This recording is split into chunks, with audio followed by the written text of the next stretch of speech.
অনেকের মুখে শুনে থাকি যে বাড়িতে মন একদম টেকে না, অথবা বাড়িতে থাকলেই যেন হাজার ধরনের নেগেটিভ চিন্তা মনেতে আসে। অর্থাৎ বাড়িতে ঢুকলেই যেন এমন একটা পরিবেশ সৃষ্টি হয়, মনে হয় এই বাড়িতে একদমই এক মুহূর্ত থাকা যাচ্ছে না। বাস্তব দুই জায়গাতে কোনো দোষ থাকলে তাহলে কিন্তু এই ধরনের সমস্যা সত্যি মানুষের জীবনে প্রচন্ডভাবে এসে থাকে।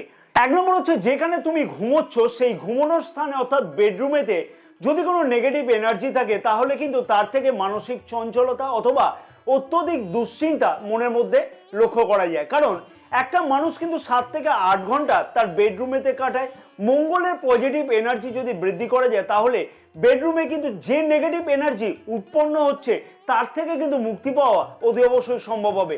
আর মঙ্গলের পজিটিভ এনার্জি বৃদ্ধি করবার জন্য সব থেকে সহজ উপায় হচ্ছে, পারলে একটা দেশলাই বক্স, দেশলাই কাঠি সমেত যদি বেডরুমেতে রাখা যায়, তাহলে কিন্তু এর থেকে দুর্দান্ত ফল পাওয়া যায়। অথবা যদি একদম বিশুদ্ধ খাঁটি মধু যদি পাওয়া যায়, সেই খাঁটি মধুকে যদি একটি শিশিতে ভরে যদি বেডরুমে রাখা যায়, তাহলে কিন্তু মঙ্গলের সুপ্রভাব অনেকটাই বৃদ্ধি পাবে এবং তার ফলেতে কিন্তু মনের মধ্যে যে নেগেটিভ চিন্তাগুলি চলছে তার থেকে কিন্তু অতি অবশ্যই মুক্তি পেতে লক্ষ্য করা সম্ভব হবে। 2 নম্বর হচ্ছে, বাড়ির উত্তর পূর্ব কোণা যদি সঠিকভাবে পরিষ্কার না থাকে বা জঞ্জাল বেশি থাকে, তাহলে কিন্তু সেই বাড়িতে বা বাস্তুতে নেগেটিভ এনার্জি কিন্তু প্রচন্ড পরিমাণে বৃদ্ধি পায়।